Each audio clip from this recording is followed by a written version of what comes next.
Hi hello నమస్తే welcome to our channel. నేను సౌజన్య.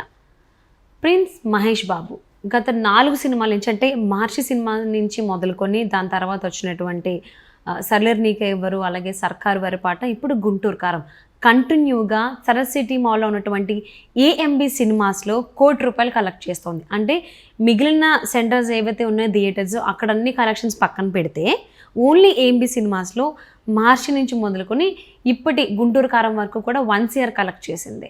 So దీన్ని యూనిక్ రికార్డ్గా సెలబ్రేట్ చేసుకుంటున్నారు మహేష్ బాబు ఫ్యాన్స్ అందరూ కూడా. మరి ఇంతకు ముందు కూడా ఇలా ఏమన్నా జరిగిందా? ఒకే థియేటర్లో కంటిన్యూగా ఒక హీరోకి సంబంధించి ఇలా యూనిక్ రికార్డ్స్ వచ్చాయా, రాలేదా? ఈ అంశానికి సంబంధించి మనతో మాట్లాడడానికి, వారి విశ్లేషణని మనతో పంచుకోవడానికి ఈరోజు మనతో పాటు ఉన్నారు ఫిలిం జర్నలిస్ట్ యజ్ఞమూర్తి గారు ఉన్నారు. వారితో మాట్లాడదాం. హాయ్ అండి. సో గుంటూరు కారం కొంచెం 50-50 టాక్స్ వినిపించిన పాజిటివ్ నెగిటివ్కి సంబంధించి 50-50 కూడా ఏం లేదు. యాక్చువల్గా చెప్పాలంటే డిజాస్టర్ టాకే వచ్చింది దానికి. అంటే కొంతమంది బాగుందంటున్నారు, అంటే అలా కొంచెం ప్లస్ అండ్ మైనస్ ఫ్యాన్స్ మాత్రం కొంచెం మనసుకు నొచ్చుకుంటుంది అట్లాంటి. అవును.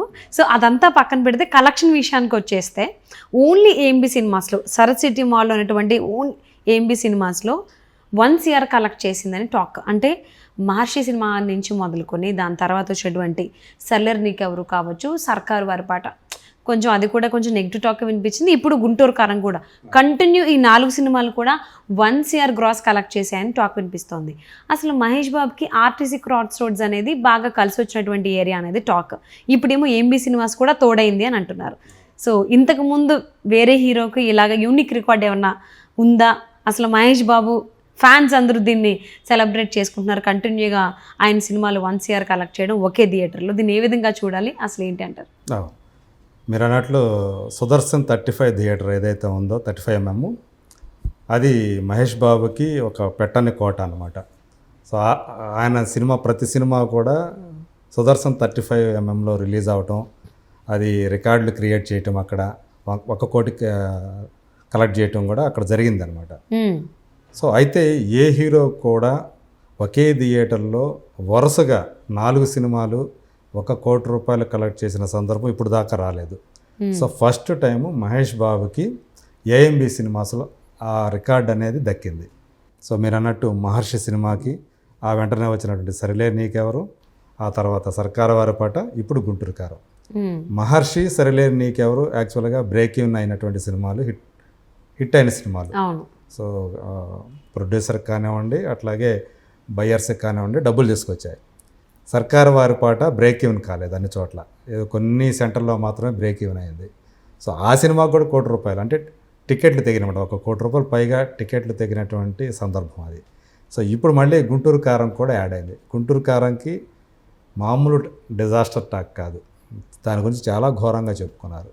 సో అటువంటిది ఆ సినిమా, అది కూడా ఏఎంబి మాల్లో సో ₹1 కోటి కలెక్ట్ చేసుకోవడం నిన్నటితో అయిపోయింది అది. సో ఒక యూనిక్ రికార్డ్ అట్లా. అంటే ఏఎంబి సినిమాస్లో ప్రైస్ రేంజ్ అంటే టికెట్ ప్రైస్ ఏమన్నా హై ఉండడం వల్ల ఆయనకి ఇదంతా పాసిబుల్ అవుతుందని కూడా మాటలు వస్తున్నాయి. ప్రైసెస్ పెంచారు ఈ సినిమాకి. సో అయినప్పటికీ కూడా జనం అంత మేర చూశారు కదా, కాబట్టి వచ్చాయి. సో అది కూడా 6 డేస్లోనే రావటం. 6 డేస్లో ఇంకా రన్ ఉంది కదా ఇంకా. సో ముందు ఇంకెంత కలెక్ట్ చేస్తుందో చూడాలి. సో ఓవరాల్గా చూసుకున్నా కానీ అది ఈ రోజుతోటి 100 కోట్ల షేర్ సాధించబోతా ఉంది వరల్డ్ వైడ్గా. సో అంత డిజాస్టర్ టాక్లో కూడా మహేష్ బాబు సినిమా ₹1 కోటి షేర్ తెచ్చుకోవడం అనేది కూడా చిన్న విషయం కాదు అది. అంటే ప్రొడ్యూసర్ సేఫ్ జోన్లోకి వెళ్ళిపోయినట్టేనా గుంటూరు కారం ప్రొడ్యూసర్స్ సేఫే, కానీ దాన్ని ఎవరైతే కొనుక్కున్నారో బయర్స్ వాళ్ళు ఇంకా రాలేదు వాళ్ళు. సో ఇప్పుడు నెమ్మదిగా ఇంకా కొంతమంది ఈరోజు, కొంతమంది రేపు అట్లా వచ్చే అవకాశాలు ఉన్నాయి. నైజాంలో రావాలన్నా కూడా, సేఫ్ కావాలన్నా కూడా ఇంకా 10 కోట్లు రావాలి. సో అట్లాగే మిగతా సెంటర్లో కూడా రావాల్సి ఉంది, సీడెడ్ కానీ, రాయలసీమ ఏరియా కానీ. ఆంధ్ర ప్రాంతం గుంటూరు మాత్రం ఈ రోజుతో బ్రేక్ ఈవెన్ అయిపోతూ ఉంది. సో మిగతా సెంటర్లో కూడా అయ్యే అవకాశాలు ఆశావహంగా కనిపిస్తుంది అనమాట, అవుతూ దగ్గరకు వస్తుంది అని చెప్పేసి.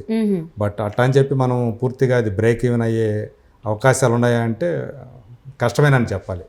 బట్ ఏదేమైనా అది, ఎందుకంటే 132 కోట్లు దాని business value, theatrical business value. So ఇప్పుడు 100 కోట్లకు వచ్చింది, అది ఇంకా 32 కోట్లు పైన రావాల.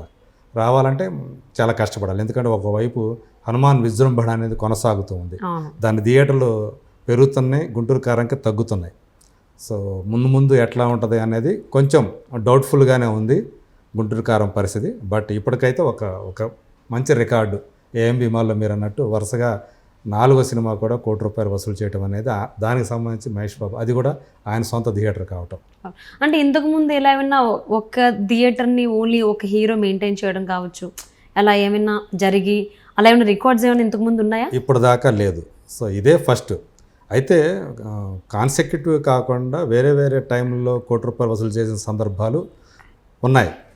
కానీ ఇప్పుడు మాత్రం మహేష్ బాబుకి సంబంధించి ఇది వరుసగా 4వ సినిమా. సో ఆ రకంగా అది ఒక యూనిక్ రికార్డ్ అనే చెప్పాలి తనకు సంబంధించి. ఓకే. సో అలాగే అదే తోలో అల్లు అర్జున్ కూడా ఉన్నారు. ఆయనది కూడా AAA సినిమాస్ అని ఒక థియేటర్ ఉంది. సో అక్కడ కూడా మరి ఆయన ఏమన్నా రాబోయేటువంటి రోజుల్లో ఇలా కంటిన్యూగా రికార్డ్ని ఏమైనా బ్రేక్ చేస్తారా, అసలు ఏంటనేది చూద్దామండి. అండ్ అంటే ఇలాగే సొంత థియేటర్ అనే కాకుండా ఒకే థియేటర్లో ఒక హీరోకి సంబంధించి కూడా కంటిన్యూ ఒక గ్రాస్ని కలెక్ట్ చేయడం అనేది సినిమాకి సంబంధించి జరగలేదా ఇప్పుడు ఇన్ని సంవత్సరాల ఫిలిం ఇండస్ట్రీ ఇట్లా 4 సార్లు వరుసగా అనేది జరగలేదు, ఇప్పుడు దాకా జరగలేదు. ఓకే. సో ఒకప్పుడు అంటే ఇప్పుడు ₹1 కోటి అనేది ఎక్కువ, ఒకప్పుడు ₹50 లక్షల అనేది ఎక్కువ. అలా చూసుకుంటే ఎన్టీ రామారావు కాలంలో ఆయన చాలా సినిమాలు అప్పుడైతే 1,00,000, ఇప్పుడు ₹1 కోటి కింద లెక్క. అట్లాంటి ఆ రకంగా చూసుకుంటే ఆయన ఎన్నో సినిమాలు వరుసగా అట్లాంటి కాన్సెక్యూటివ్గా రికార్డ్, ఆ రికార్డ్ ఆయనకు ఉంది చాలా. అంటే అప్పుడు మనకి వసూళ్ళ పరంగా కాకుండా శతదినోత్సవాలు ఆడిన రోజుల పరంగా చూసేవాళ్ళు. సో ఆడిన రోజుల పరంగా చూసుకుంటే వరుసగా శతదినోత్సవాలు 7-8 సినిమాలు వరుసగా శతదినోత్సవం సాధించిన సందర్భాలు ఆయనకు ఉన్నాయి. సో ఆయన రికార్డుని ఎవరు బద్దలు చేసే అవకాశం అయితే లేదు. సో అది ఆ యూనిక్ రికార్డు మాత్రం స్వర్గీయ ఎన్టీ రామారావు గారిదే. సో ఆయన ఎక్కువ శాతం సినిమాలు శతదినోత్సవాలు జరుపుకున్నాయి. ఆ రకంగా లాంగ్ రన్ పరంగా ఆయన ఈ రికార్డు అయితే ఇప్పుడు ఇలా వరుసగా 4 సినిమాలు ₹1 కోటి గ్రాస్ కలెక్ట్ చేయడం అనేది మహేష్ బాబు రికార్డ్ అని చెప్పాలి. ఓకే. సో మరి రాబోయేటువంటి రోజుల్లో ఈ మధ్య హీరోలు కూడా ప్రొడక్షన్ హౌస్లో దిగడం, లేకపోతే సొంత థియేటర్లు కూడా మెయింటైన్ చేస్తున్నారు. సో అందులో మహేష్ బాబు ఉన్నారు అండ్ ప్రస్తుతానికి అల్లు అర్జున్, వీళ్ళిద్దరే ఉన్నారు. మరి ఈ గ్యాంగ్లోకి, గ్రూప్లోకి రిమైనింగ్ హీరోస్ కూడా యాడ్ అవుతారా? విజయ్ కూడా యాడ్ అవుతున్నాడు కదా. సూర్యాపేటలో కూడా తను కూడా ఏషియన్ వాళ్ళతో కలిసి అక్కడ ఒక థియేటర్. సో అందరూ ఇక్కడ ఏషియన్ వాళ్ళతోనే కలుస్తున్నారు. ఫస్ట్ మహేష్ బాబు, తర్వాత అల్లు అర్జున్, ఇప్పుడు విజయ్ దేవరకొండ. సో ముందు ఇంకా ఎక్కువ మందితోటి ఈ ఏషియన్ వాళ్ళు అలాంటి కొలాబరేషన్ వీళ్ళకే పోటీ పెట్టేటువంటి అవకాశం ఉంది ఏషియన్ అయితే హీరోస్ మధ్యలో థియేటర్ల పరంగా. సో ఇది ఏ రకంగా తీస్తుంది ఏంటి? సో ప్రస్తుతానికైతే మహేష్ బాబు ఆయన రికార్డ్ని ఆయన్ని క్రియేట్ చేశారు. దాన్ని ఎవరు బ్రేక్ చేస్తారో రాబోయేటువంటి రోజుల్లో వేచి చూద్దామండి.